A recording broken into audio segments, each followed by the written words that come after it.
ঢাকা শহরে বলতে গেলে কোথাও কোনো স্পেস খালি নাই যেখানে একটু মানুষ মাঠে বাচ্চারা খেলবে কিংবা বড়রা একটু দৌড়াবে। তো অনেক খোঁজাখুঁজির পরে খিলক্ষেত এরিয়ার সাইডেই পূর্বাচলের পাশেই একটু স্পেস পেলাম। আমি আর আমার হাজব্যান্ড ওইখানে চলে গেলাম। তো এখানে এসে আমি যা দেখলাম, 2টা বাচ্চা আমাদের পেছনে একদম ফার্স্টে থেকে ঘুরঘুর করতেছিল।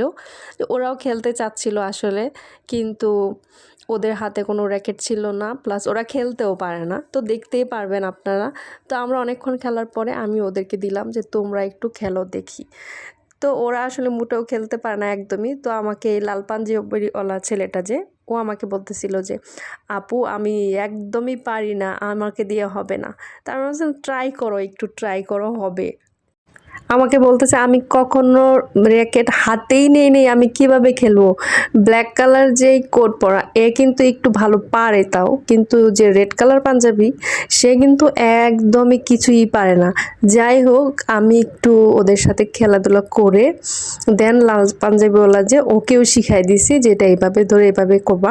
যদিও আমিও তেমন একটা পারি না, কারণ আমি মানে সময়ের জন্য বের হইতে পারি না, ওরকম খেলাও হয় না, আর আমি ওরকম পারিও না, এক্সপার্টও না। বাট তারপরেও অন্তত শক্ত সবার মধ্যেই থাকে, র্যাকেটগুলো আমার কাছে পড়ে পড়ে নষ্ট হচ্ছিল। তো একটু নিয়ে বের হইলাম, আর ওরাও একটু মজা করলো।